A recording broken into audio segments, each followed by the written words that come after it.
Voilà, on reprend sur l'enregistrement. On en était là-dessus.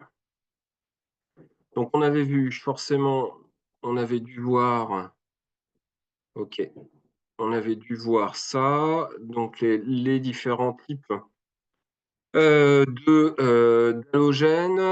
la réaction, l'équation générale de la SN1, de la substitution nucléophile en fait, avec, l'idée, toute simple, c'est que finalement on a, eh bien, ici, on a un nucléophile, qui va attaquer un dérivé halogéné et on finit par faire une réaction avec le nucléophile et le dérivé halogéné qui part. D'accord? Donc c'est vraiment toujours le même type de réaction, quoi qu'il arrive, avec donc un nucléophile, donc qui est l'espèce, chimique qui a une affinité donc pour le noyau et un nucléofuge, en fait, qui va être l'halogène, qui lui, elle va être substitué par le nucléophile. D'accord? Avec 2 types de substitution de nucléophile, la SN1 et la SN2. Alors ça, on avait fait cet exercice-là. Normalement, on a dû voir la SN1.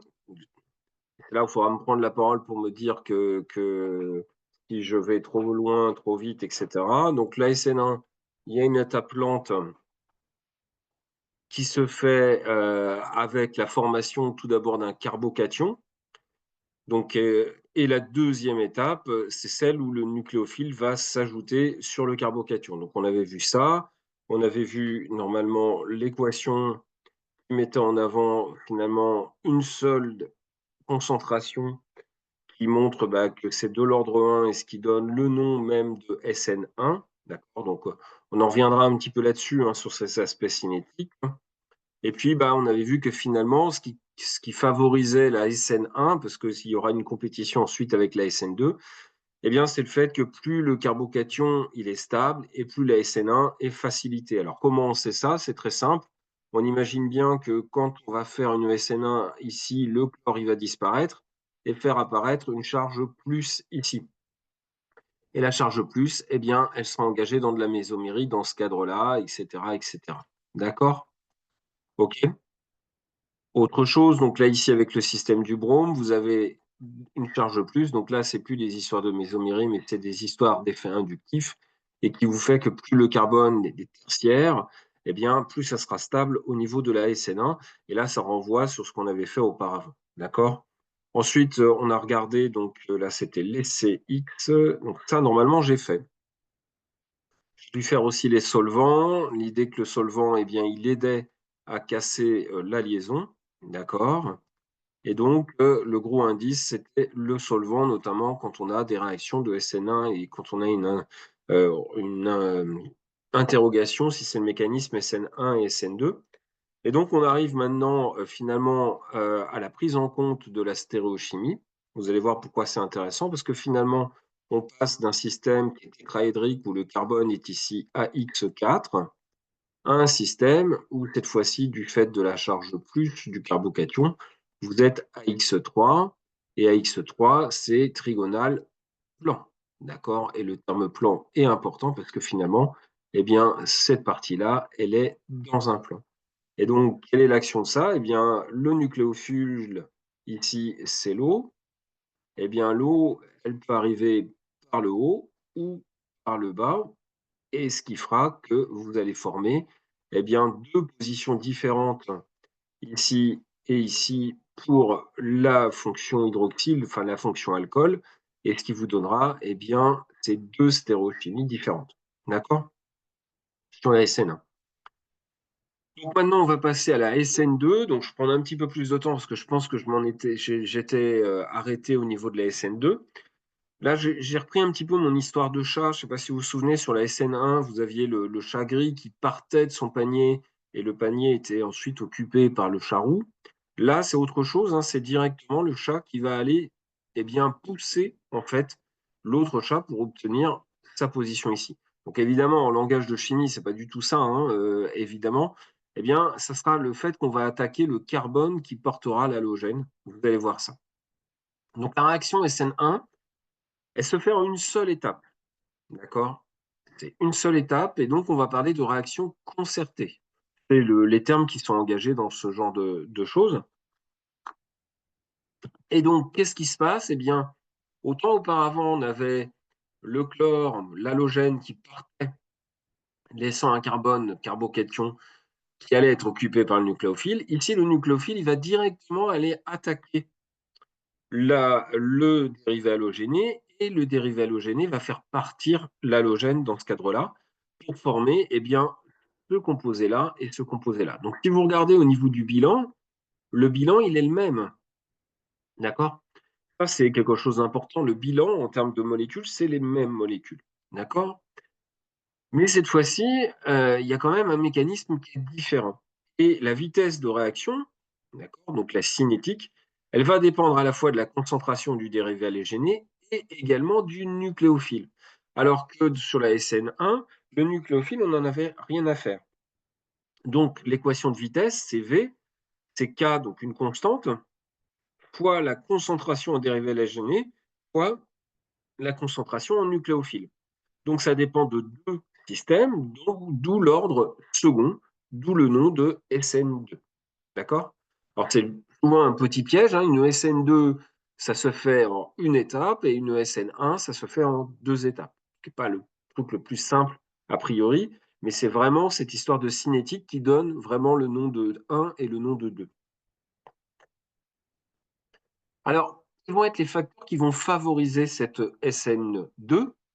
Ben, il y en a plusieurs. Il y a le nucléophile, le solvant, le degré de substitution du carbone, et ensuite le nucléofuge. Alors on va regarder ça justement. Donc le nucléophile. Le nucléophile, cette fois-ci, il doit aller attaquer directement en fait le carbone. D'accord? Le mécanisme sera suivant. Le nucléophile va aller attaquer le carbone, qui va perdre son halogène. Donc le nucléophile, il a intérêt à être fort.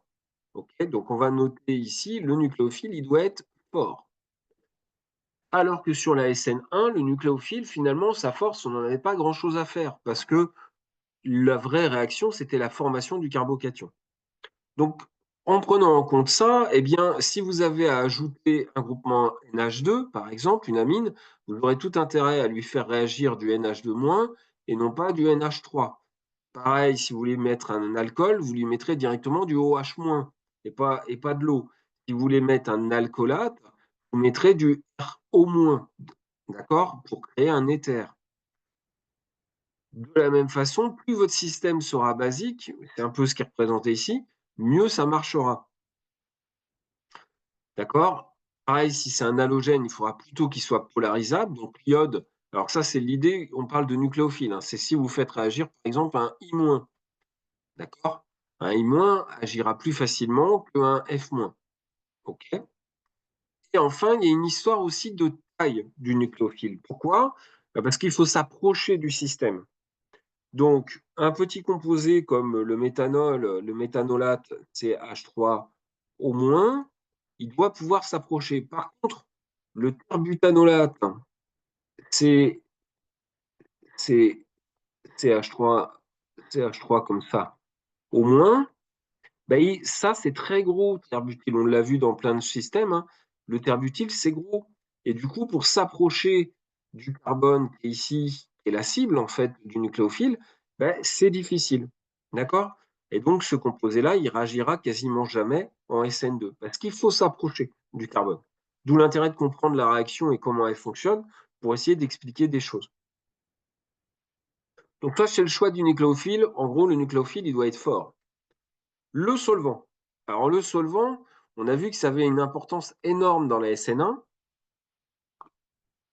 dans le sens où il fallait un solvant polaire, mais surtout il fallait un solvant protique. Ici, il nous faut aussi un solvant polaire, parce qu'on va former des sels, donc il faut les solubiliser.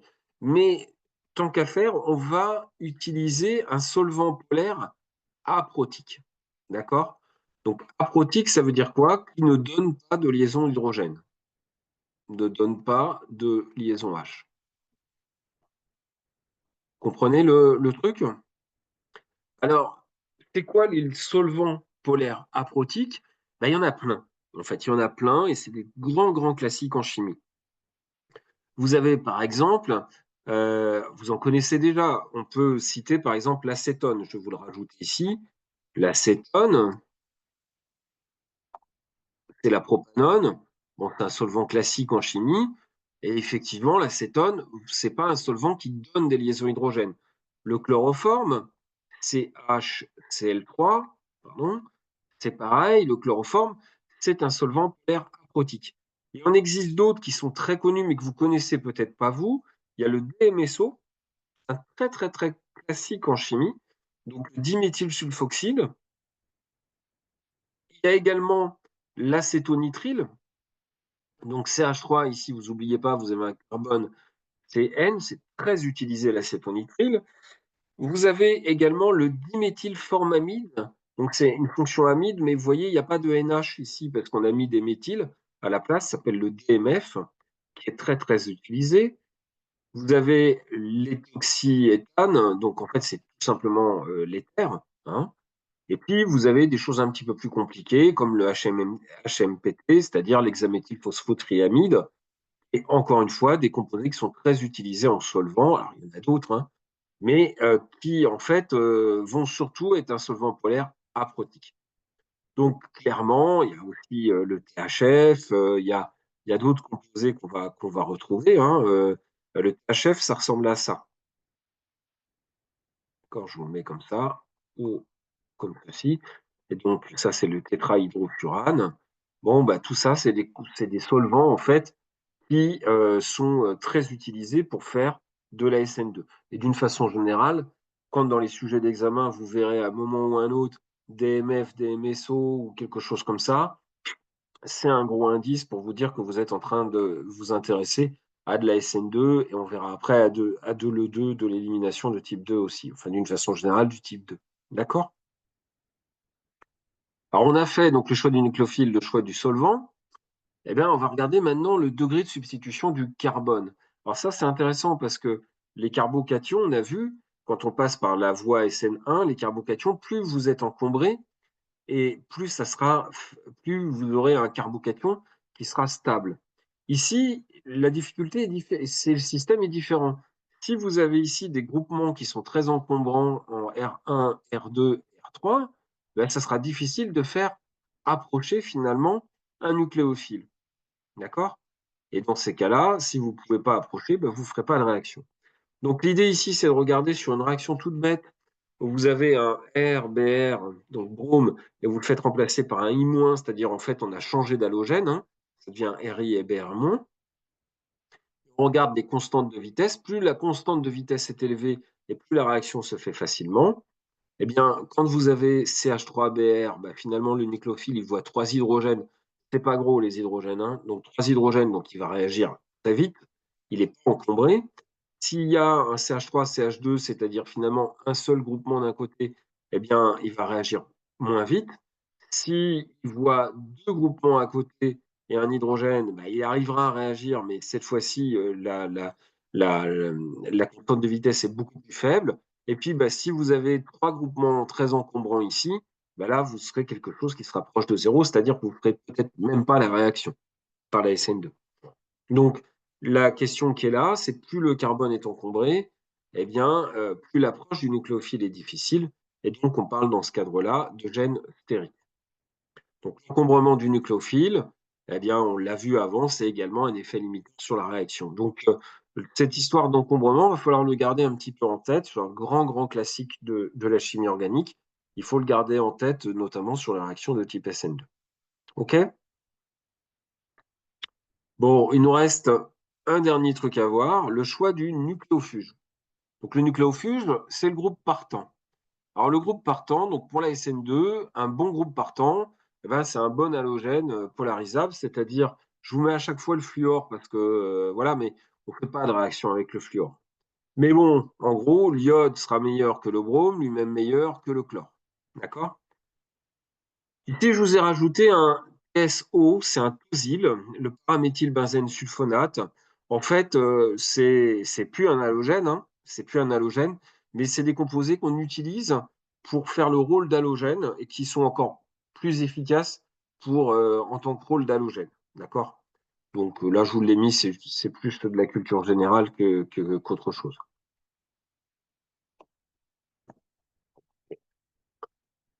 Alors, on va voir maintenant l'implication que ça va avoir sur la stéréochimie. Alors pourquoi on va s'intéresser à la stéréochimie? Parce que finalement, j'ai parlé d'attaque du nucléophile sur le dérivé halogéné, mais j'ai pas vraiment décrit, comme auparavant, eh bien, la formation, le mécanisme de formation. En fait, on va s'imaginer ce système-là. Donc, vous avez ici un nucléophile Nu-, d'accord? Et en rouge ici, eh bien, je vais avoir un halogène, par exemple, ah oui, bah, le Nu- ici, j'ai pris un exemple, c'est le chlore-, et ici, on a du brome, d'accord? Donc, la réaction qu'on avait faite, c'est ça, hein. Lui, il va aller attaquer sur le carbone qui est ici. Le carbone est bien delta plus, hein, et en même temps, la liaison carbone-brome va se casser. Alors, on n'a pas d'espèce d'intermédiaire de réaction. Vous savez, les carbocations, c'est un intermédiaire de réaction, donc on n'a pas d'intermédiaire de réaction. Alors, pas intermédiaire, mais ce qu'on appelle un état de transition. Alors, c'est quoi un état de transition? Bah, je vous l'explique un petit peu après. C'est une espèce qui existe de façon extrêmement fugace, c'est-à-dire vraiment sur un laps de temps très, très, très, très faible. Donc si on vous donne je me mets où pour faire ça? Si je vous donne l'énergie en fonction des coordonnées de réaction, eh bien, vous allez avoir quelque chose comme ceci. Je vous ai parlé de chameaux et de dromadaires la semaine dernière, d'accord? Et quand vous êtes à ce niveau-là, en haut ici, vous êtes dans l'état de transition qu'on appelle TS, souvent employé en anglais pour transition state. Et donc, vous avez cette situation-là.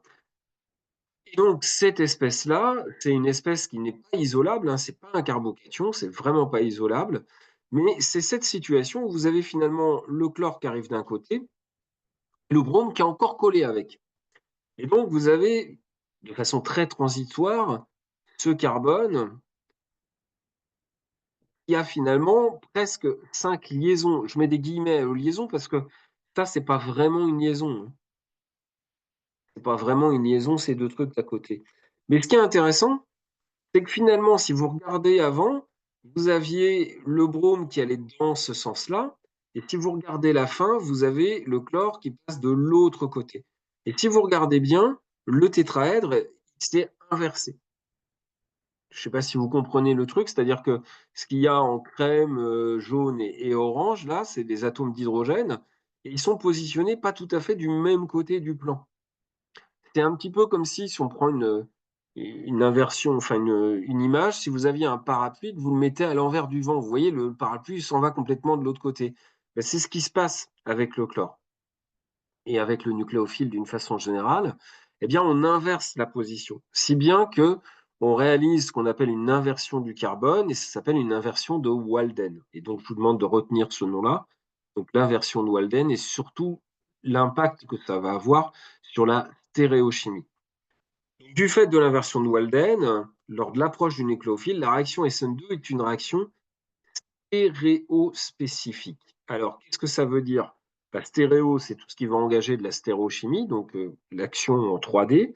Et spécifique, c'est que le nucléophile, il attaquera toujours dans le dos de l'halogène. D'accord? Donc retenez cette phrase, donc presque une attaque de lâche, si vous voulez. Le nucléophile, il attaque dans le dos de l'halogène. C'est-à-dire que si l'halogène il est en avant du plan, le nucléophile il finira en arrière du plan, systématiquement. D'accord? Et ça engage une inversion de la configuration du carbone. Ça engagera cette inversion de la configuration du carbone. Donc le produit d'une molécule chirale, une SN2, doit être une molécule chirale, à moins que vous voyez tout de suite les petits blagues qu'on peut faire en mettant un autre résidu qui apporterait une certaine symétrie. D'accord? Alors là, typiquement, c'est ce qu'on va voir sur cette explication, sur l'application sur la stéréochimie, avec un petit attention, on voit le truc. Alors, KCN. KCN, c'est quoi? On en a déjà parlé. K, en fait, c'est le potassium, donc c'est K+. Et CN, eh bien, c'est l'ion cyanate, d'accord, comme ceci, avec la charge moins, située sur le carbone. Ce qui va se passer, donc on regarde ensuite dans quelle situation. Donc ça, c'est un nucléophile, OK, ça c'est un nucléophile. Et puis on est dans le DMSO, donc le diméthylsulfoxyde, qui est un solvant polaire aprotique. Donc tout nous engage pour aller vers la SN2. Donc qu'est-ce qui va se passer? Eh bien, le nucléophile va arriver en arrière du plan et en même temps, eh bien, le chlore va partir pour former du Cl- qu'on va rajouter ici.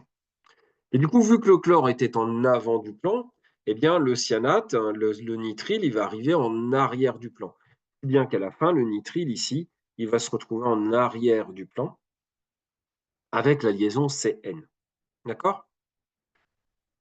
Alors, logiquement, si celui-là, il était R, l'autre devrait être S. Vous allez voir, c'est un petit peu plus compliqué que ça, parce que si je m'amuse ici à faire mon carbone asymétrique, donc le chlore va être numéro 1, hein, le carbone asymétrique est ici, le chlore est numéro 1. En arrière du plan, il y a l'hydrogène qui est 4, ça on a déjà vu. Ici, il faut comparer carbone et carbone, c'est la même chose. Ce carbone-là, il est connecté à rien. Ce carbone-là, il est lié à de l'oxygène, c'est largement suffisant. Lui, il est 2, lui, il est 3. On est dans le sens direct de lecture. 1, 2, 3, on tourne comme ceci, il est R. D'accord? Maintenant, ici, on a fait une inversion, donc, mais le carbone est toujours asymétrique. Et là, ce qui est intéressant de voir, c'est qu'il faut comparer un petit peu les différents carbones. Alors, on y va. Ici, on va avoir en avant du plan, cette fois-ci, l'hydrogène, et 4. D'accord? Donc, ça veut dire qu'on est dans le sens indirect de lecture. Et puis ensuite, on va comparer. Donc ici, carbone, attention, ici, on a un carbone et un autre carbone, c'est la même chose. Et ici, ce carbone est lié à de l'oxygène, celui-là, il est lié à de l'azote et celui-là, il est lié à rien. Donc c'est celui-ci qui arrive en premier, celui-ci qui arrive en deuxième et celui-ci qui arrive en troisième. On tourne comme pour faire un S, mais comme on est dans le sens indirect de lecture, on est R. Et c'est là où il y a des petites blagues, c'est qu'on est parti d'un R, on obtient un autre R. Mais pour autant, vous avez bien inversé les positions. C'est juste que c'est l'ordre des résidus qui ont changé. D'accord? C'est l'ordre des résidus qui ont changé. OK? Donc vous ne faites pas avoir avec ça, c'est un classique. Néanmoins, il y a quand même eu une inversion dans le sens où le nucléophile est bien en arrière du plan par rapport à l'halogène qui était en avant du plan. D'accord? Alors, un petit comparatif donc, sur les SN1 et les SN2. Donc, les SN2, le dérivé halogéné, bah, de préférence, il doit être primaire sur les SN2, ne serait-ce que parce qu'il est comme ça moins encombré, d'accord? Alors que sur les SN1, le dérivé halogéné, bah, plus il est tertiaire, mieux c'est, parce que bah, plus il aura de stabilisation, ok? Donc je rappelle, un primaire, vous m'interrompez hein, s'il y a un problème. Ça, c'est un dérivé primaire, et ça, c'est un dérivé tertiaire, d'accord? Ensuite, le nucléophile, bah, pour la SN1, on s'en fiche, parce que l'important, c'est de faire le carbocation. Donc pour la SN1, c'est indifférent. Par contre, pour la SN2, eh bien, au contraire, il vaudrait mieux avoir quelque chose de puissant. D'accord? Le nucléofuge, ça doit être un bon groupe partant. Donc typiquement, l'iode part mieux que le brome qui part mieux que le chlore. Mais ça, c'est la même chose pour la SN2 et la SN1. Enfin, sur le solvant, on se rappellera que le solvant, c'est un solvant polaire dans les deux cas, sauf que la SN1, il faut qu'il soit protique, donc donneur de liaison hydrogène, et la SN2, il faut qu'il soit aprotique, donc non donneur de liaison hydrogène. D'accord? Alors, est-ce que ça va? Je vois même pas le truc là. J'ai pas de recul sur le truc là. Hop. Ça va? Il y a. Vous pouvez... Bon, ok, bah, je vais continuer. On va continuer donc sur un autre exercice, c'est l'exercice 2 du ce chapitre 4. On vous demande en fait de compléter les schémas réactionnels des deux réactions suivantes. D'accord? Alors, on regarde un petit peu donc sur, il n'est pas forcément extrêmement, simple, ouais, il est pas extrêmement, simple cet exercice, enfin, c'est la première fois qu'on le fait cette année. Mais bon, on va essayer un petit peu de faire les choses. Donc ici, on a Cn-, donc qui va être, le nucléophile. Donc on va avoir, je vais vous aider, on va avoir l'attaque sur le carbone ici et le brome qui va partir comme ceci. D'accord? Donc on voit à la fin avec le composé qui est réalisé, attendez, hop, juste pour le 1, je comprends pas ce que c'est la partie 1, la partie entre les 2 flèches. C'est-à-dire, sur cette partie-là, là, là, ça là, ici, c'est ça? Ouais, OK, je vous explique après, c'est l'état de transition ça. C'est l'état de transition. Ah, je vais pas y arriver. Ça, c'est l'état de transition. Alors, à chaque fois, je suis obligé d'ouvrir. OK. Donc, là, en fait, on est en train, si vous regardez un petit peu, on vous donne des indices, ils sont pas tous évidents, mais on vous donne des indices pour aider à comprendre les choses. Donc, ici, au niveau de l'indice, vous aviez de donner le composé avec le Cn qui est ici, à la place du brome, et on voit qu'on a inversé les positions. On avait le brome qui était en arrière du plan, et là, on a le Cn qui est en avant. Donc ça nous renvoie sur d'une SN2 tout simplement. D'accord? Et donc, le système qui est là, en fait, bah, c'est quand vous avez ici le brome qui est en arrière, le Cn qui arrive de l'autre côté. Ici, bah, vous avez un H et puis là, ça fait le reste sur le cycle à 6, d'accord? Pour avoir en fait cette formation ici, donc de l'état de transition et donc l'inversion de Walden qui est ici. Hop là, pardon. Ah, bref, j'ai du mal. C'est avec mes grosses paluches sur la tablette graphique que je vous fais des choses, des trucs pas très très belles. Ok, est-ce que ça va? Par contre, du coup, l'état de transition, on ne le représente jamais. Quand on fait le mécanisme, on peut le représenter comme ça. Alors, comment on représente ça sur un état de transition, c'est important, mais les états de... Ah, pardon, ça sent le bon choix. Les états de transition, en fait, on met des crochets comme ça. Et les crochets, si vous vous souvenez bien, je vous les faisais aussi quand on faisait la forme limite des formes mésomères. On était déjà dans un état de transition, en fait, quand on discutait de ça, où il y avait des pointillés, en fait. D'accord? Donc, c'est comme ça qu'on va le faire aussi. C'est bon ça? Est-ce que celui-là, il est bon pour vous ou pas? Alors, si on mettait un petit peu les réactifs, donc ici du CN, alors pour, hop là, pardon. Donc, au niveau du CN, donc pour changer, plutôt que de mettre du CN comme je fais à chaque fois, je vais mettre du NaCN, d'accord? On va mettre du NaCN, et puis on va mettre un solvant polaire aprotique, et donc je vais vous mettre par exemple le DMF. Ça suffira bien, d'accord? Et c'est ce qui fera la réaction, d'accord? Alors, sur l'exercice 2, cette partie-là, là, la première partie qui est là, il faudra la refaire plus tard parce que c'est une réaction d'élimination, d'accord? C'est une réaction d'élimination. Bon, on en rediscute plus tard, mais voilà, c'est une réaction d'élimination où vous formez un alcène ici. Voilà. On reverra ça plus tard sur la réaction d'élimination. D'accord?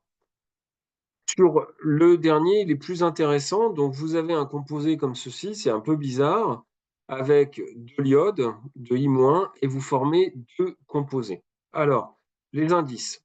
On forme deux composés différents. Si on forme deux composés différents avec des chiralités différentes, ça veut dire qu'on est sur du SN1. D'accord? on est sur du SN1. Donc, si on est sur du SN1, c'est une substitution nucléophile. On regarde le composé de départ. Le composé de départ, finalement, il est bien, mais il n'y a pas d'halogène. En fait, là-dedans, on est un petit peu embêté parce qu'on n'a aucun halogène. Donc, bah là, je vais vous en rajouter un halogène. Je vais le mettre ici. Bon, je mets en avant du plan, mais franchement, on s'en fiche. Et puis, je mets du brome. D'accord? OK. Et donc là, la première des réactions sur une SN1, c'est le brome qui va partir et ensuite le I- qui va aller agir. Et donc, comme ça sera plan, ça sera soit au-dessus, soit au-dessous. Le carbone étant tertiaire, c'est pas complètement délirant de faire quelque chose comme ça. Alors, puisque maintenant on reprend les choses, puisqu'il faut mettre des réactifs à ça, on va mettre des réactifs, on va lui mettre quoi? Bah, puisqu'il nous faut du I-, lui donner du I-, bon, on donnera ça sous la forme d'un sel. Donc, ça sera par exemple de l'iodure de potassium, d'accord? Et ensuite, il faut se mettre dans des conditions pour faire une substitution nucléophile du premier ordre. Eh ben, on va mettre ça dans un solvant polaire protique et donc de l'eau, ça sera plutôt pas mal pour faire ce genre de choses. OK? Alors, la partie 2, ça montre pas juste les 2 étapes de la SN1 et non une élimination puis une SN1. Alors, attendez, je comprends pas bien la question. La partie 2, c'est-à-dire ce que j'ai entouré? Ah! Oui, bien sûr! Ah, je l'ai pas vu. D'accord. Merci, Kylian, Noche. Noche, je sais plus comment on dit. Merci. Mais oui, il y a que 2 réactions. Quel imbécile. Il y a que 2 réactions. C'est donc pas une élimination, parce qu'une élimination, c'était possible. Bon, bah, c'est pas grave. Mais quel imbécile. OK. Comment je fais pour enlever le pointeur? Gomme. On reprend. C'est exactement ça.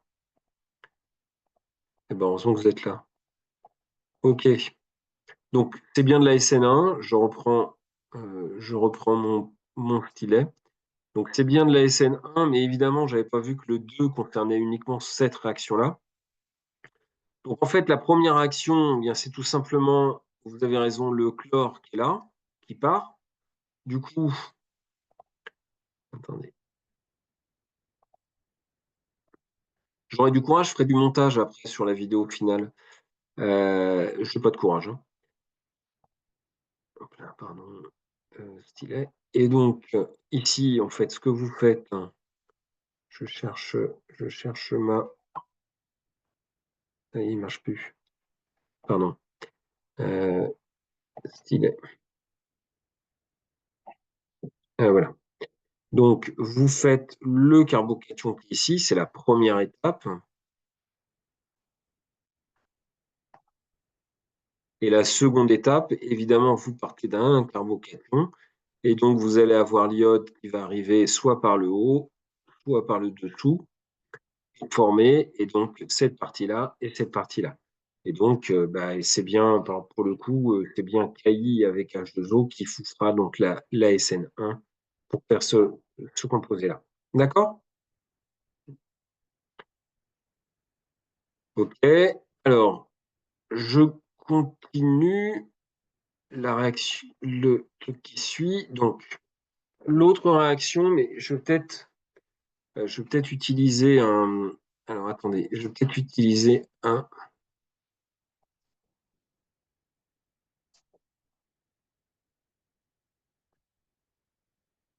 Je vais essayer d'utiliser un tableau blanc, ça sera plus simple faire, euh, pour faire les choses. Document avancé, tableau blanc. On va se donner un petit peu plus de place. Vous le voyez le tableau blanc ou pas? Visiblement oui, parce que vous pouvez. Ok, ok, ok, ok. Donc, alors moi j'ai besoin par contre d'avoir l'énoncé parce que du coup je ne vois rien. Hop là. Donc la première des réactions qu'on nous met, donc c'est du méthanol. Donc pas du méthanol, on va prendre. C'est CH3O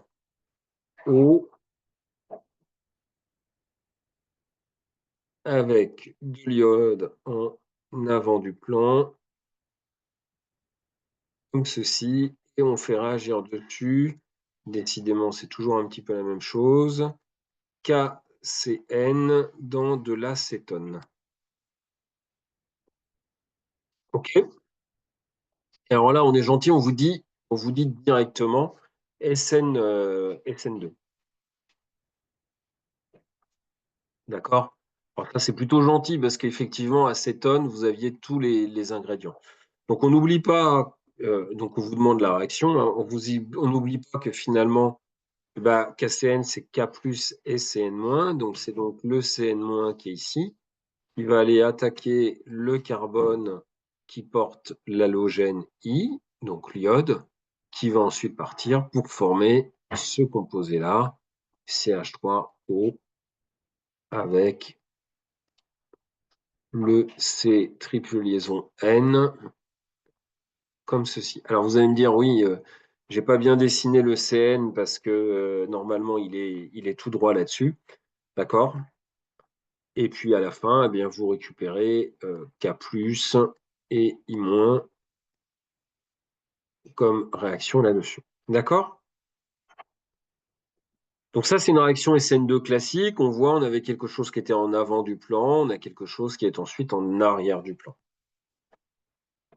Alors, ce qui est intéressant, c'est si on lui fait réagir autre chose, c'est-à-dire si on lui fait réagir, donc on a écrit CH3 COONA et CH3 COOH.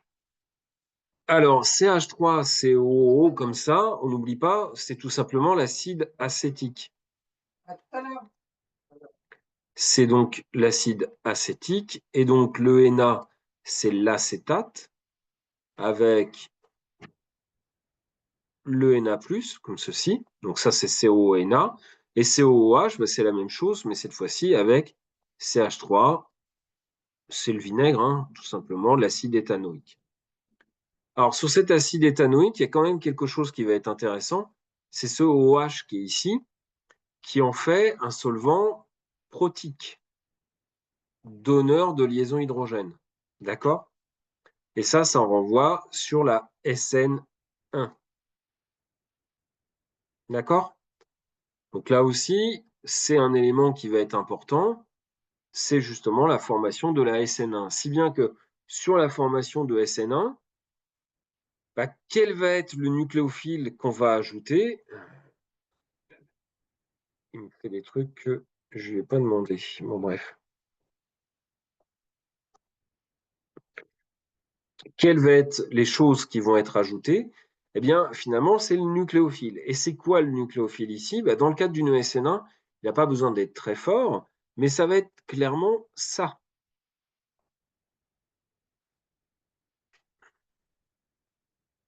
Ah, bon sang de bonsoir. J'ai du mal, excusez-moi.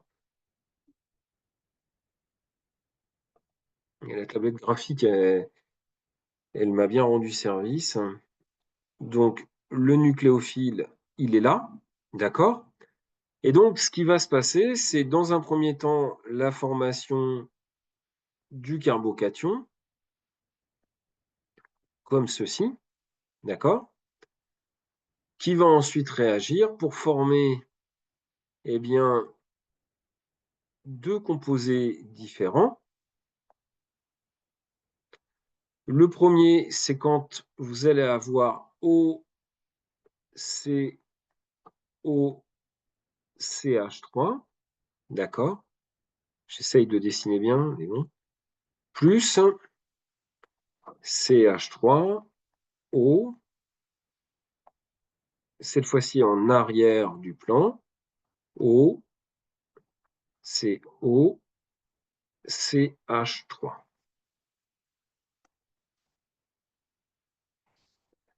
Alors, quel type de réaction on a? Ben, finalement, si on regarde les composés qu'on obtient à la fin, ce sont des esters. Et alors, il y a d'autres façons de faire des esters. Celle-là n'est pas classique, hein, pour faire des esters, mais vous voyez qu'on obtient un ester là-dessus, sauf qu'on en a un qui est en avant du plan et un autre qui est en arrière du plan. Donc, une ESN2, on peut faire pas mal de réactions différentes et pas mal de fonctions biologiques différentes, de fonctions chimiques différentes dans ce cadre-là. D'accord? Ça va, ça? Donc, si ça va, on passe à l'autre composé. Alors, l'autre composé, donc si c'est bon, hein, j'efface la page. Toc. Donc, l'autre composé, que je ne me trompe pas, on a. Alors déjà que j'écris pas très bien sur un tableau, mais alors là, évidemment, c'est encore pire. Alors, de souvenir que ça. Avec ici un brome et ici quelque chose qui est en avant du plan. D'accord? Première réaction qui nous intéresse, eh bien, on fait réagir dessus NaI, donc l'iodure de sodium, et qu'on nous met un solvant, le DMSO, pas la première fois, et ce ne sera pas la dernière fois que vous verrez le DMSO, c'est un solvant, je vous ai dit, très connu. Ici, le nucléophile, c'est quoi? Bah, c'est finalement lui, l'iode, c'est-à-dire I-. OK? Et puis bah, le solvant, c'est le DMSO, donc c'est un solvant polaire aprotique, donc ça nous renvoie sur de la SN2.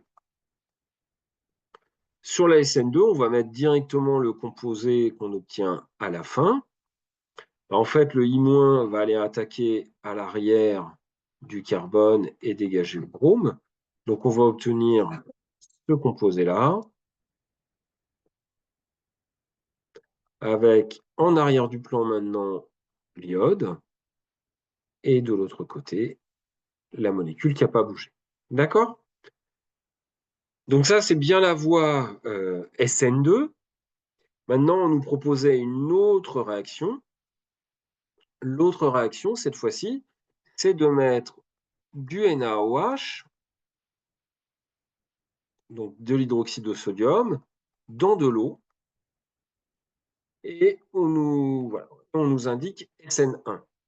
Alors, vous allez voir que SN1, c'était même pas obligatoire, mais ici, on est dans le cadre d'un solvant polaire protique. On a le nucléophile qui est ici, qui est finalement, c'est OH-, OK? Et donc, bah, on va avoir, on a tout ce qu'il faut pour faire une SN1. Et effectivement, si on fait une SN1, la première étape, c'est la formation du carbocation.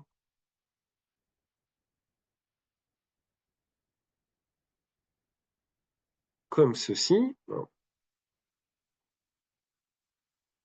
comme ceci. Donc, vous allez avoir ici le carbocation à cet endroit-là, d'accord?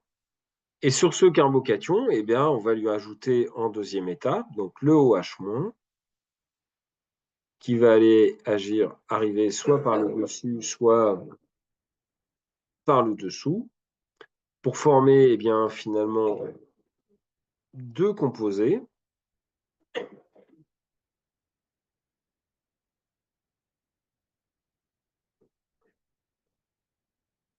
Deux composés. Donc, le premier, vous avez le OH à l'arrière. Le deuxième, vous avez le OH sur le devant.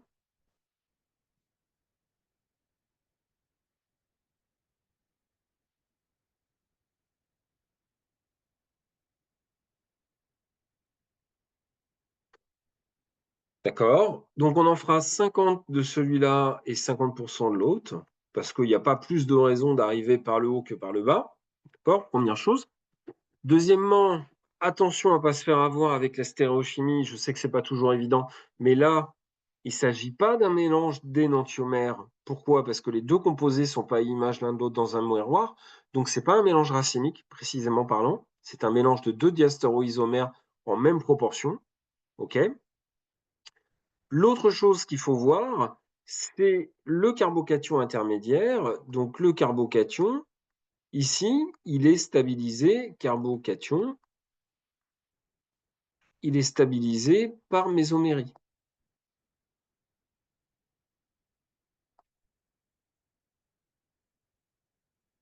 Alors d'où vient la mésomérie? Bah, tout simplement d'ici.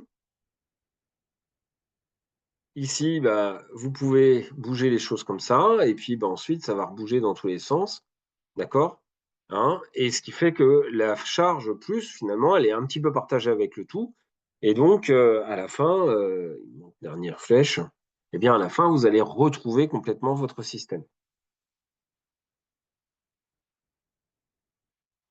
Ça va ça? Alors moi je vois pas, peut-être, hop, j'ai plein de messages d'alerte qui m'affichent. Ouais, ça a l'air de alors on doit mettre une flèche sur l'attaque de l'iode ou une? Alors je sais plus où c'était. Bon, on va dire que c'est bon. On va dire que c'est bon. OK, donc je regarde juste si j'ai encore d'autres exos derrière à faire. Bah, non, je pense que c'est les derniers exos, donc j'arrête ce petit truc-là. Toc, j'arrête de partager ça aussi et puis je vais reprendre, tranquillement, donc j'ai arrêté le partage. Je vais reprendre tranquillement, hop là, une seconde.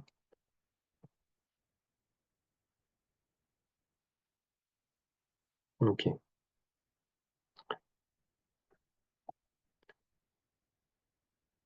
et hop, je reprends le partage de l'écran et on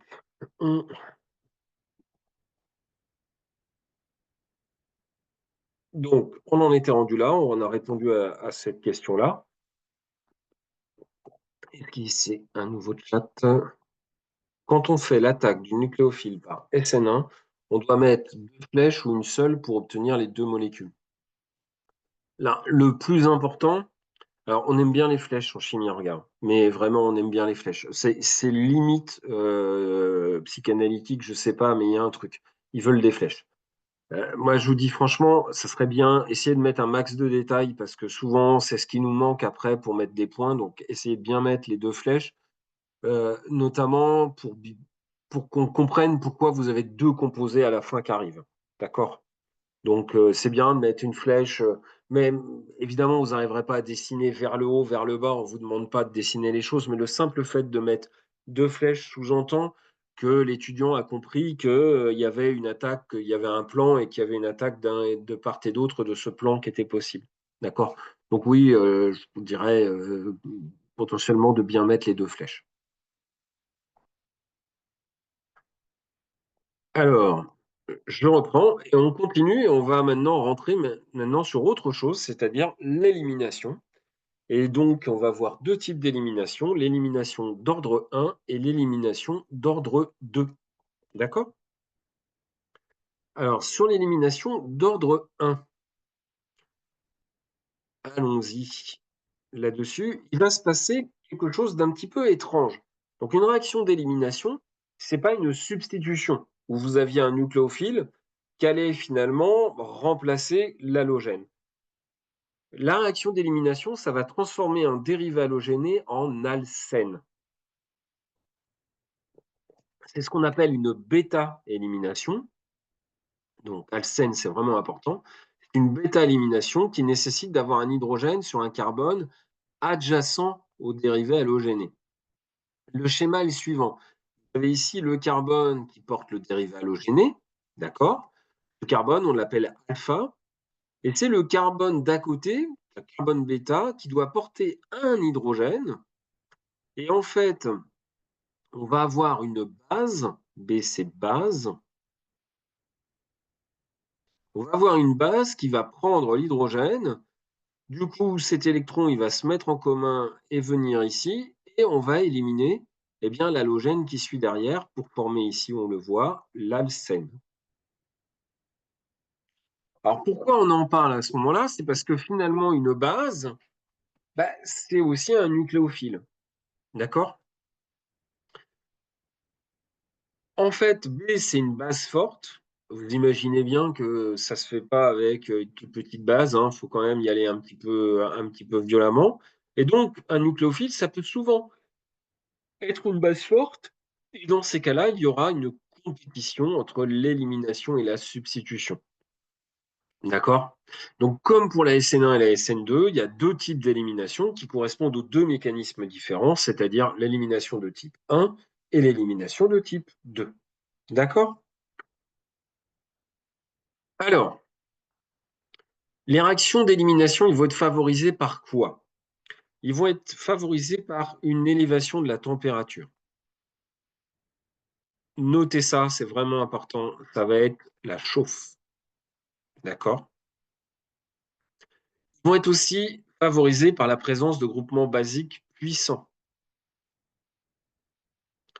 NaOH, KOH, RO-, NaNH2, d'accord? Ça, ce sont des bases puissantes.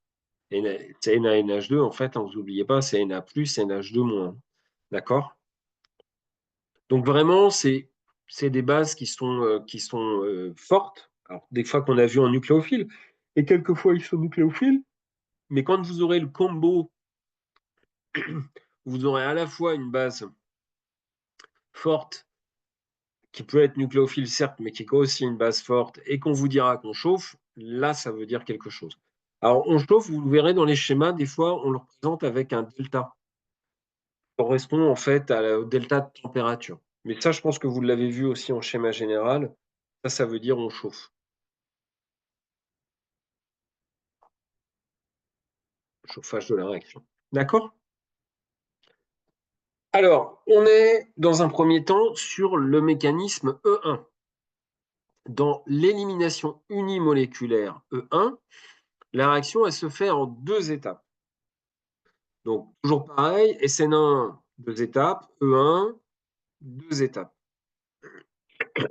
La première étape, c'est la formation d'un intermédiaire réactionnel de type carbocation.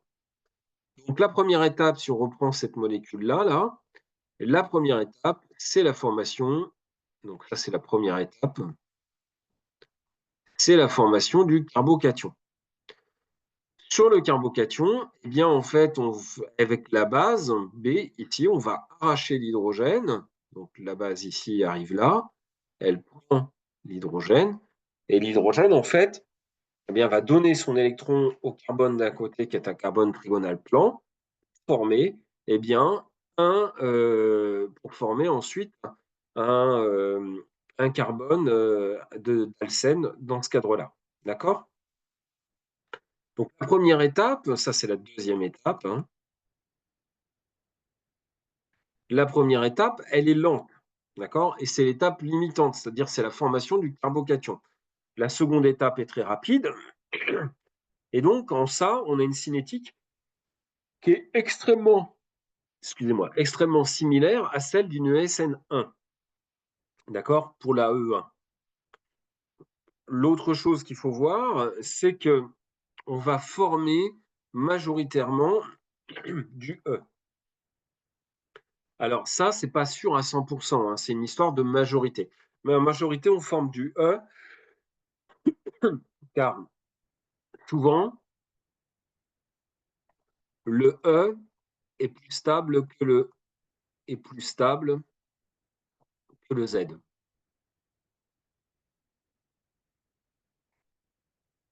Alors, je vous donne un exemple, hein.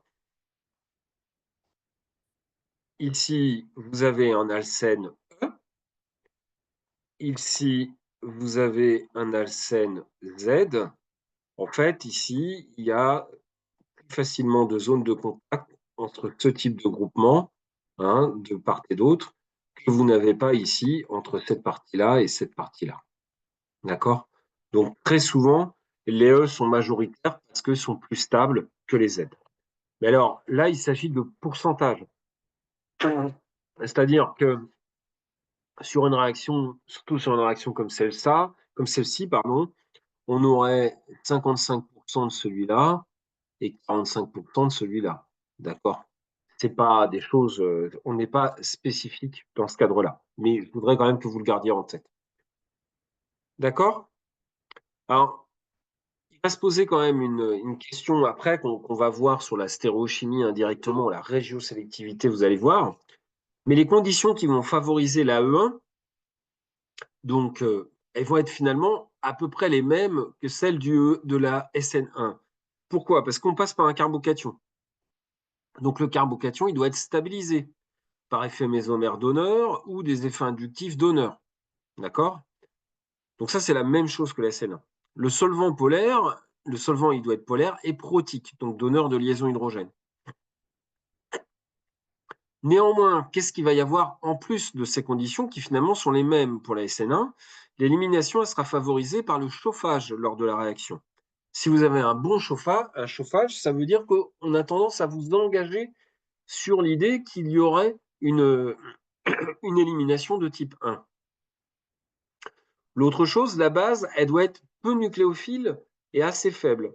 Alors, pourquoi peu nucléophile? Parce que finalement, il ne faut pas trop qu'elle aille sur faire une réaction, tant qu'à faire, et assez faible parce que finalement, euh, c'est comme la réaction, elle ne joue pas avec la force de la base. Elle joue vraiment sur le carbocation. Et donc, qu'est-ce qu'on va avoir comme base peu nucléophile et assez faible? Ça va être de la soude ou de la potasse. Donc, la potasse, ça va être. Alors, la potasse, c'est un grand débat, même en chimie, hein, mais moi, ce que j'appelle potasse, je veux dire moi, hein, c'est le KOH. La soude, c'est NaOH, et la potasse, c'est ça, mais surtout, c'est dilué, et dilué dans de l'eau, d'accord? Ou c'est de l'ammoniac. L'ammoniac, c'est pas une base forte, mais ça reste une base, c'est NH3, d'accord? Donc, ça va être ça qui va être utilisé, donc des bases assez peu nucléophiles euh, et assez faibles, donc dans des situations de dilution, notamment dans l'eau, qui vont favoriser donc le système polaire protique. Et donc le chauffage, je réinsiste, le chauffage, c'est souvent le marqueur, quand vous avez un doute, c'est le marqueur qui va vous indiquer plutôt l'élimination. Alors on va prendre un petit exemple ici, sur une molécule. Donc on regarde, on voit bien le côté, le dérivé halogéné. La SN1, vu simplement le dérivé halogéné, la SN1 paraît pas complètement ridicule parce que bah, finalement le carbocation est secondaire. La E1, bah, forcément pareil. Et on est dans une situation de dilution. OK? Donc, comme on est dilué dans l'eau, on envoie sur un solvant polaire protique, on dit bon, c'est soit SN1, soit E1. Et puis, bah, ce qui nous indique le truc, c'est 80 degrés C. 80 degrés C, c'est chaud. Donc, ça, cette fois-ci, ça veut dire qu'on va sur de l'élimination. OK? Alors, première étape, la formation du carbocation. Maintenant, si on regarde un petit peu la formation du carbocation, eh ben, on peut arracher un hydrogène qui est situé en arrière du plan. OK? Alors, pardon, en position bêta. Donc là, c'est la position alpha, là, c'est la position bêta, et là, c'est la position bêta. Je répète ici, alpha, bêta, bêta. Au niveau hydrogène, en fait, vous en avez un ici, et vous en avez finalement trois ici. D'accord? Donc, techniquement parlant, c'est ce que vous ferez. Vous allez faire un mélange. Vous allez faire ce composé-là. Donc, si on regarde bien, celui-là, c'est le E. Ce composé-là, c'est le Z. D'accord? Et ce composé-là, qui est ni E ni Z, mais qui cette fois-ci n'est plus ici, mais est entre ce carbone-là et ce carbone-là. D'accord? Donc, on obtient un mélange. D'accord? On obtient un mélange. Ce qui fait que ce qu'on va dire, c'est que quand on obtient des mélanges de Z et de E, on n'est pas stéréospécifique. Okay, spécifique voulant dire vous ne faites que ça. Par contre, la question est de savoir est-ce qu'on fait plutôt la double liaison entre ce carbone-là et ce carbone-là ou entre ce carbone-là et ce carbone-là. Pour nous indiquer ça, il va y avoir une règle qu'il va falloir retenir, c'est la règle de Zaïtsev. Alors Zaïtsev, chimiste russe, qui a beaucoup travaillé sur ces sujets-là, il s'est rendu compte que lors d'une réaction d'élimination, le proton qui va partir, c'est-à-dire l'hydrogène qui part, donc soit celui-là, on va dire soit celui-là, il part préférentiellement du carbone le moins hydrogéné pour donner l'alcène le plus stable, c'est-à-dire l'alcène le plus substitué. Et vous allez retenir ça. D'accord? Il va donc vous donner l'alcène le plus substitué, le plus stable. D'accord? Et donc, le fait de positionner plutôt à cet endroit que à cet endroit dit qu'on est dans cette région-là. C'est pas de la stéréo en sens, c'est pas de la stéréochimie où vous êtes en avant, en arrière du plan, mais c'est de la régiosélectivité. D'accord? Donc, régiosélectivité, on aura le temps d'en rediscuter, hein. C'est la région, en fait, d'un côté ou de l'autre. Donc, si on fait un petit bilan sur notre système, on dira que là, on va le former, ce truc-là, aller à 80 de celui-là et 20 de celui-là. D'accord? Donc, c'est bien de la régiosélectivité puisque vous en avez un qui est plus donné que celui-là. OK? Maintenant, si on regarde entre celui-là et celui-là, ah ben, on dira que si on faisait un bilan, on aurait 50 du E, 30 du Z et 20 de celui-là. Les pourcentages, j'espère que vous avez compris. Là, je vous les donne, c'est vraiment histoire de se donner des indications. Je n'ai pas fait la manip, hein. D'accord? C'est juste vous donner un petit peu des indications et vous montrer aussi qu'en chimie organique, malheureusement, on n'obtient pas toujours les réactions qu'on voudrait obtenir, c'est-à-dire des réactions qui ne sont pas du tout équivoques et vous donnent vraiment complètement ce qu'on doit voir, oui ou non. Vous comprenez ce que je veux dire?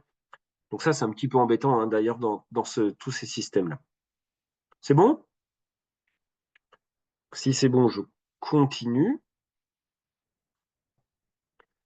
Et puis, ben, on va continuer sur un exercice, donc un exercice sur l'élimination E1. Alors, je regarde juste ce truc-là.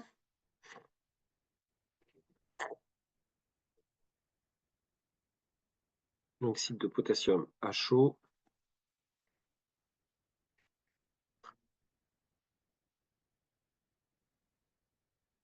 Bon, alors là, je vais peut-être prendre quand même un tableau blanc, ça sera peut-être un petit peu plus simple. On va faire juste cet exercice-là. J'arrête le partage. Un peu, bon, je vais sur un tableau blanc. Continuer, je continue. Nouveau tableau blanc. Voilà.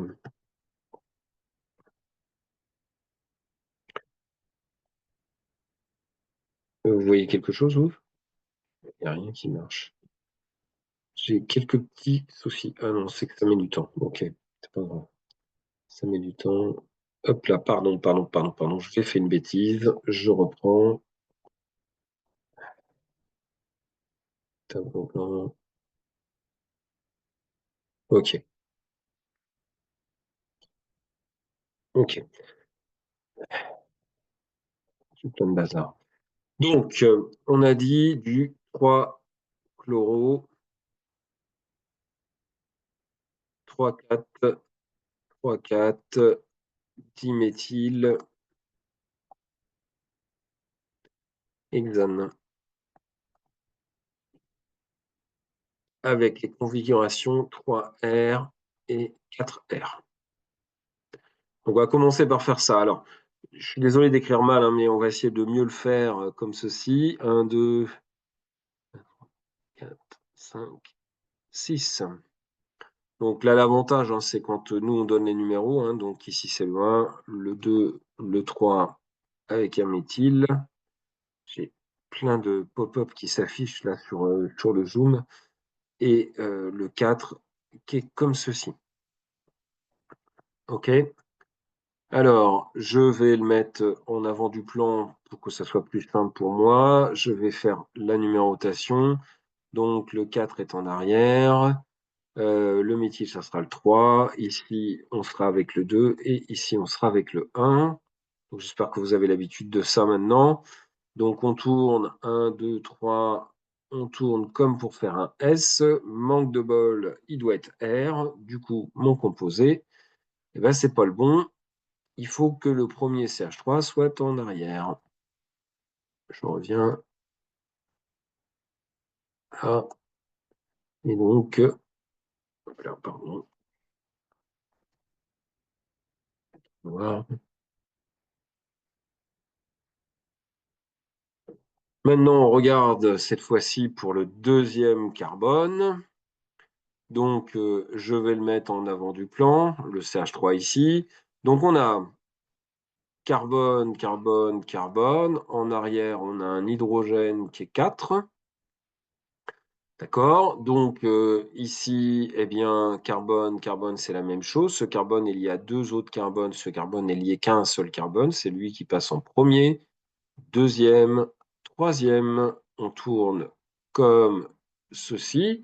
Donc on tourne comme pour faire un S. Et il doit être R, ça veut dire que l'hydrogène est en avant du plan. Donc en fait, ça nous fait reculer un peu tout ça.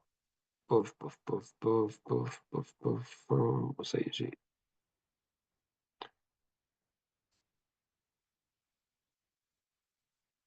Et donc la molécule est comme ceci. Alors maintenant, euh, vous auriez pu me dire, c'est pas la bonne molécule que je suis en train de faire là.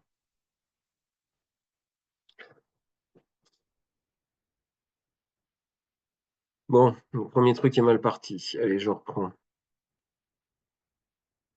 Le premier truc, j'ai un chlore et en arrière. Donc ça va faire ça normalement. Je le fais vite, hein.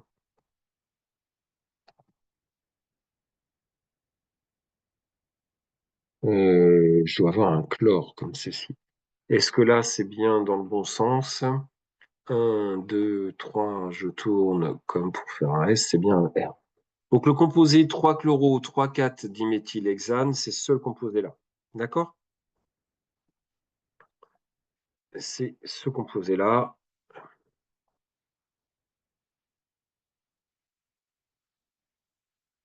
que je mets, que je déplace ici. Ok, alors qu'est-ce qu'on lui fait à ce truc-là? Eh bien, on va le traiter avec une solution concentrée d'hydroxyde de potassium. Alors, hydroxyde de potassium, donc c'est KOH, HO, donc HO, et dans de l'éthanol, CH3, CH2, OH, qui est un solvant polaire protique, en suivant une cinétique d'ordre 1. Okay, lié à la concentration du dérivé chloré. Déterminer, j'adore, déterminer l'ordre de réaction. Alors, quand on vous dit que c'est une cinétique d'ordre 1 et qu'on vous demande l'ordre de la réaction, vous dites 1, d'accord? Donc la question, voilà, faudrait refaire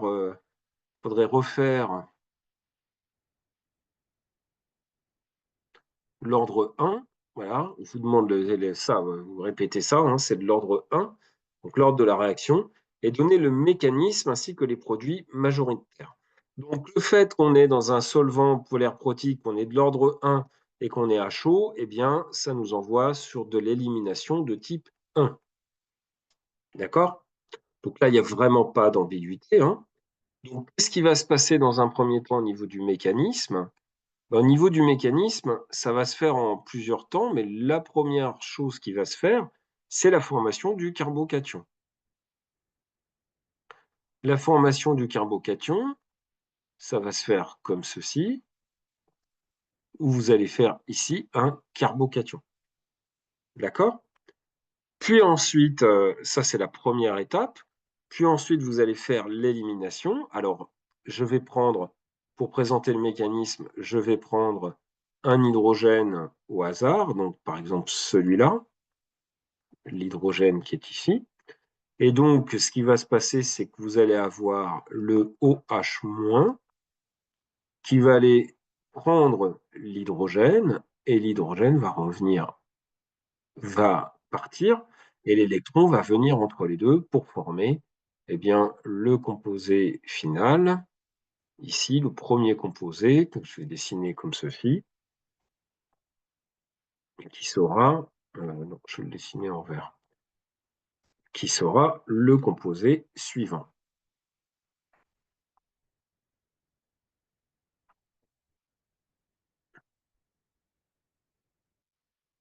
D'accord? Ça va, ça? Comme, Alors, évidemment, il y a une libre rotation autour de cette simple liaison-là, hein. D'accord? Si bien que vous allez faire celui-là, et pour être totalement objectif, vous allez aussi faire l'autre composé là.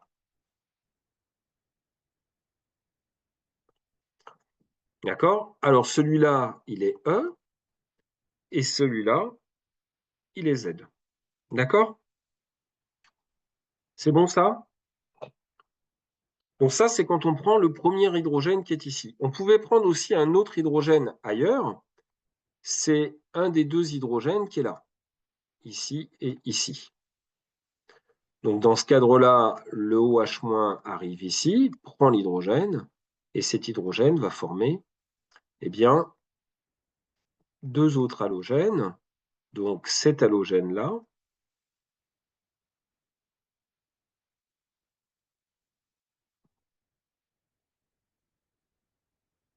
et eh bien, cet autre halogène ici.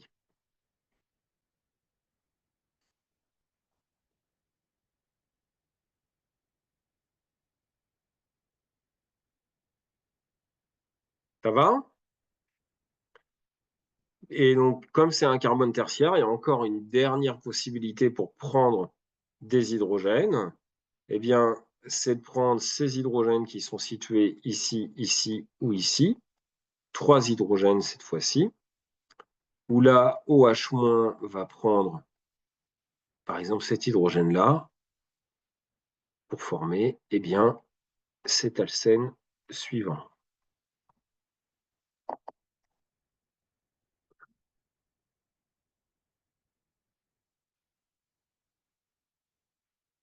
Là, il n'y en a qu'un. Pourquoi? Parce qu'il n'y a ni Z ni E sur ce truc-là. Alors que sur celui qui était auparavant, on remarque que celui-là est E et celui-là est Z. D'accord?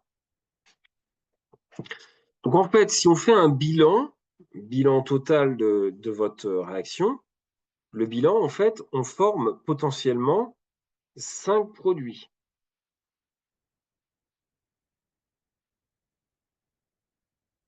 D'accord?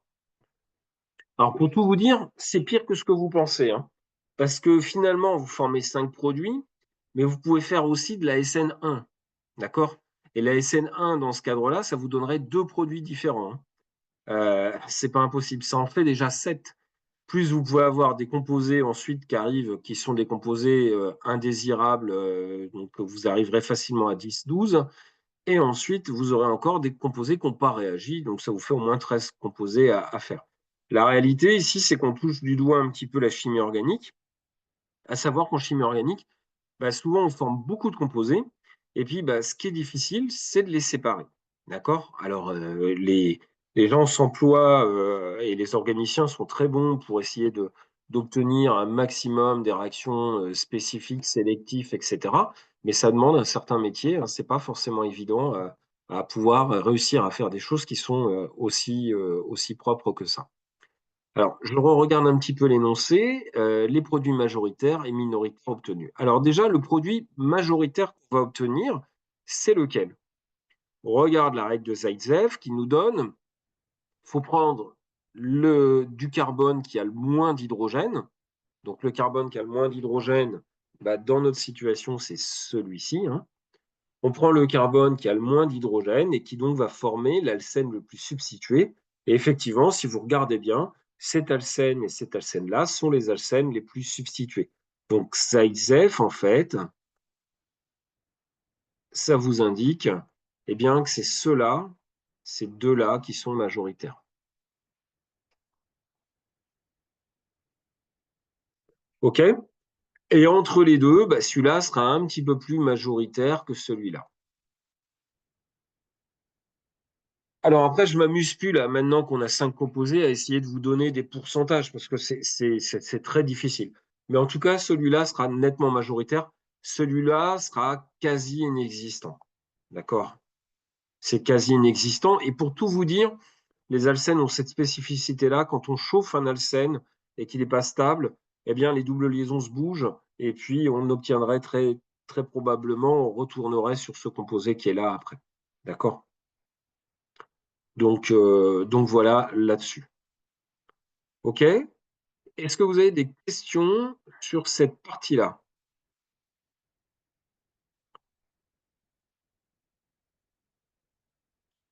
Alors, si vous n'avez pas de questions, je vais fermer donc ce tableau blanc, comme ceci.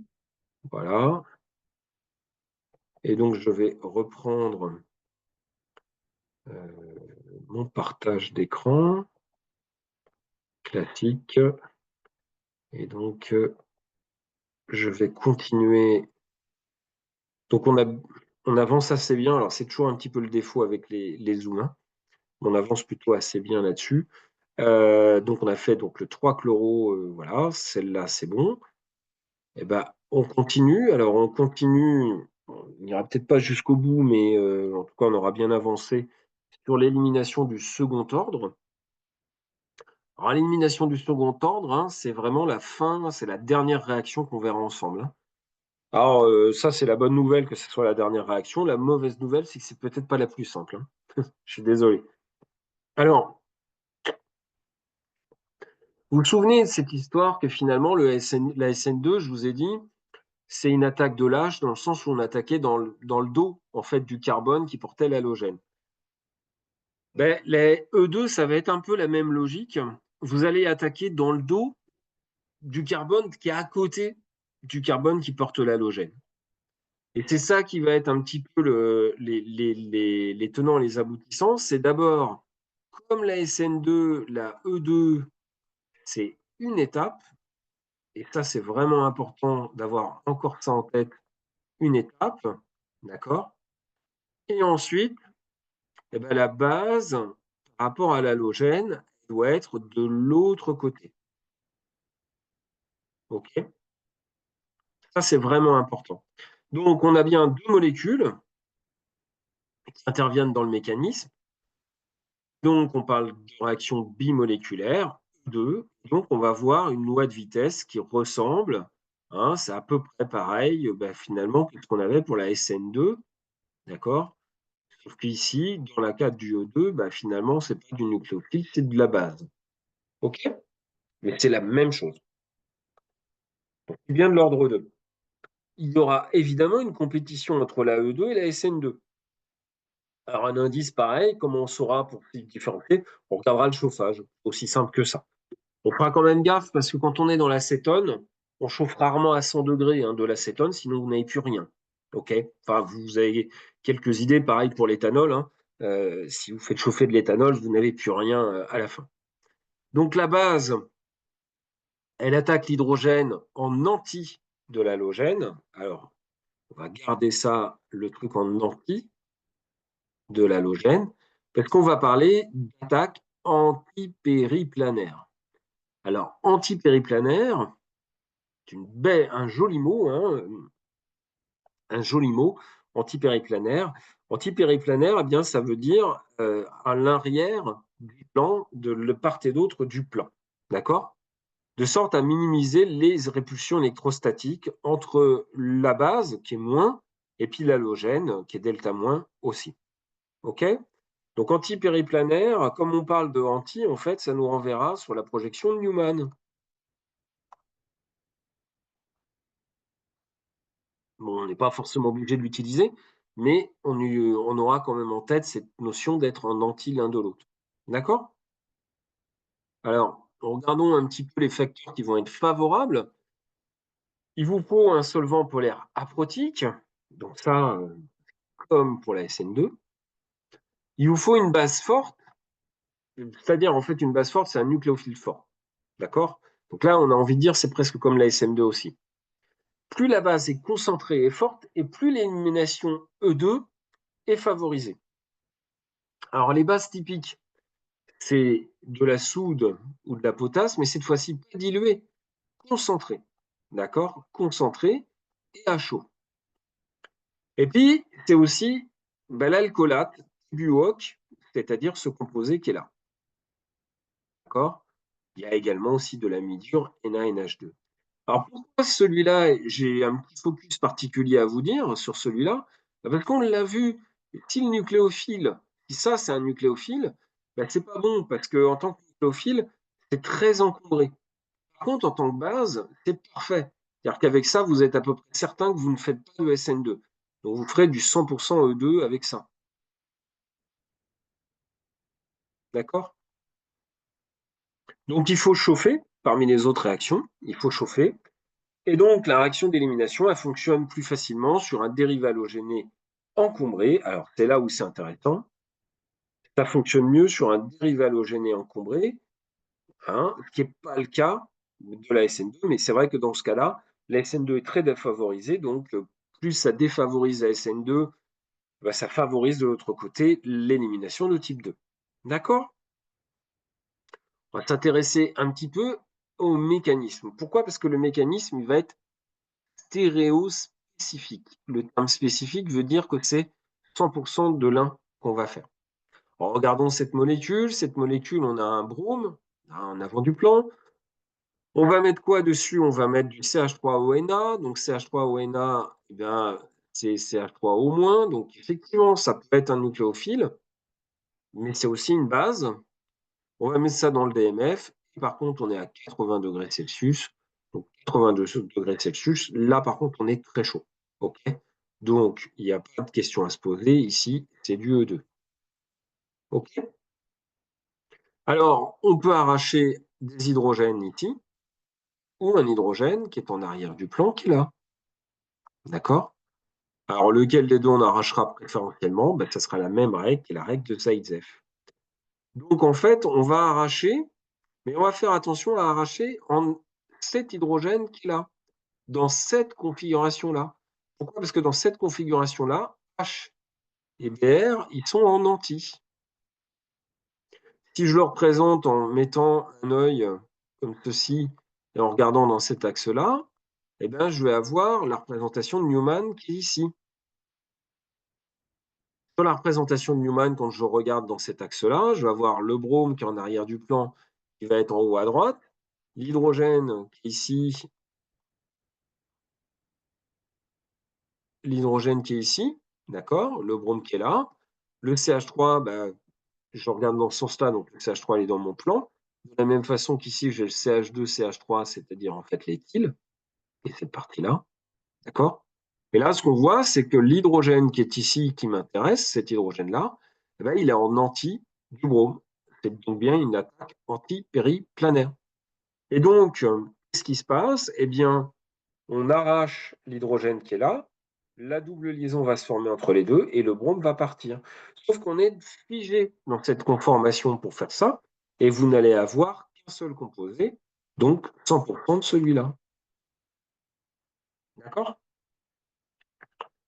C'est une réaction régiosélective. Alors, pourquoi régiosélective? Parce que là, j'ai un peu menti.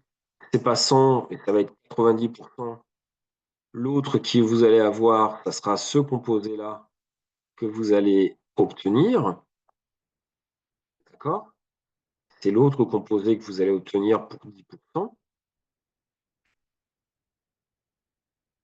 On respecte donc la règle de Zaïtsev, donc c'est-à-dire ici 90%. C'est l'hydrogène qui forme l'alcène le plus encombré qui est attaqué par la base forte. Et stéréospécifique, car l'attaque étant antipériplanaire, on forme un seul isomère qui est majoritaire. Ça va, ça? Alors, il y a un exercice à faire. Je regarde juste. Il nous reste un exercice. On le fera juste comme ça parce que je pense que ça va être difficile. Je voudrais juste voir avec vous, euh, plutôt que de s'embêter à faire cet exercice, je voudrais juste finir la toute petite partie de cours qui reste à faire. Et puis comme ça, la semaine prochaine, on se voit mardi, mais mardi, on fait ça ensemble, en TD, on fait ça ensemble. D'accord? Donc, quels sont les facteurs à revoir dans ce cadre-là? Le mécanisme. Que ça soit SN1 et E1, le mécanisme, il se fait en deux étapes. D'accord? Première étape, formation d'un carbocation. Deuxième étape, réaction. Donc, soit on arrache un hydrogène, on fait une élimination, soit on ajoute un nucléophile, on fait une substitution. On est dans de l'ordre 1. Dans le cadre d'une SN2 ou d'une E2, on fait un mécanisme concerté en une étape. La vitesse de réaction, elle dépend à la fois de la concentration en dérivés halogénés et également du nucléophile ou de la base. On est sur de l'ordre 2. On forme dans ces cas-là un intermédiaire de réaction, un intermédiaire réactionnel. OK. Pardon, pas un intermédiaire réactionnel, un état de transition. Donc c'est la deuxième ligne de mon tableau. Donc l'intermédiaire pour SN1 et E1, c'est carbocation. SN2 et E2, c'est un état de transition. C'est pas la même chose. L'état de transition, il est même pas isolable. D'accord? Au niveau de la stéréochimie, eh ben, on n'est pas stéréospécifique. Pourquoi? Parce qu'on passe toujours par un carbocation qui est plan, auquel on peut tourner autour. Alors, dans le cadre de la SN1, le mélange, on obtiendra généralement un mélange racémique, c'est-à-dire 50. Attention avec ce terme de racémique, hein, parce que quelquefois,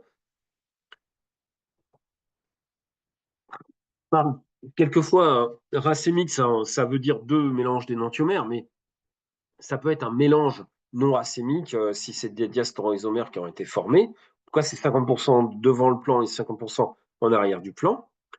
Si c'est sur le 1, eh bien, on fait les alcènes Z et E avec une petite préférence pour le E. Mais par contre, ce n'est pas entre n'importe quel carbone, on a une certaine régiosélectivité qui est donnée par la règle de Zaïzev. Au niveau de SN2 et du E2, eh bien, cette fois-ci, on est vraiment stéréospécifique. Pour la SN2, eh bien, si l'halogène était en arrière du plan, le nucléophile va arriver en avant du plan, d'accord? Et on a une inversion de Walden entre les deux.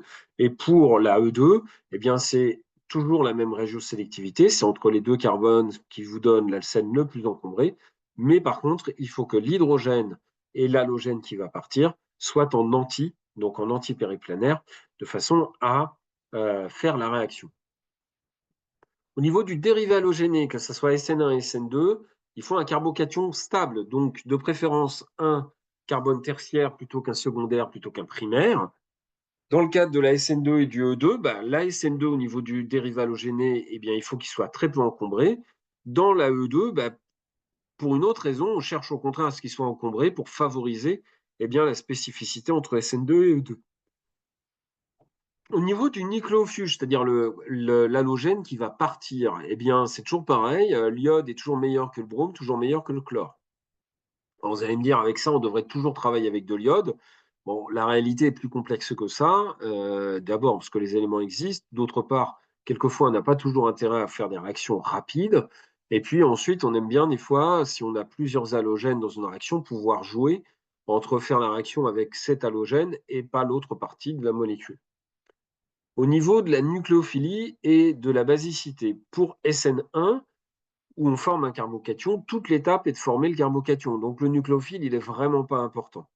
Au niveau de la E1, c'est pareil. La base, elle est assez peu importante. Par contre, il faut être à chaud. Sur la SN2 et la E2, sur la SN2, il faut un bon nucléophile. D'accord? Et sur la E2, il faut aussi une base forte. Mais tant qu'à faire, il faut être aussi à chaud. Et sur le solvant, la SN1 et la E1, il faut des solvants polaires protiques, c'est-à-dire de l'eau, de l'alcool, de l'acide acétique, etc., etc. Alors que la SN2, il faudra des solvants polaires aprotiques comme le DMSO, le DMF, etc., etc. Et donc après, ça finit. Après, on va faire un tout ça, vous inquiétez pas. Ça finit la partie cours. Alors, j'ignore ça. Ce que je vous propose là, on n'est pas en retard, hein, puisqu'on a encore 2 séances de TD, hein, si j'ai bonne mémoire. On a encore 2 séances de TD, donc moi je m'arrêterai bien là. Ouais, je regarde juste ça, hein, parce que là le cours est fini. Il nous reste une séance de TD à faire et une autre séance de TD, donc qui sera pas le 15 mai, mais le 13 du coup. J'ai confirmation, hein, ça sera le 13 mai à 15h45. Hein. Et je crois qu'il y en a encore une autre de prévue le 22 mai. Mais voilà, quoi, le 22 mai, je vous le dis franchement, à mon avis, on aura déjà fini. Hein. Bref, d'accord? Donc, on n'est vraiment pas en retard. Moi, je serais d'avis un petit peu d'arrêter l'enregistrement ici et d'arrêter le cours ici, à moins que ça vous pose un problème, vous, de votre côté. mais je pense que c'est plus simple. OK? Donc on s'arrête là. Alors je stoppe l'enregistrement.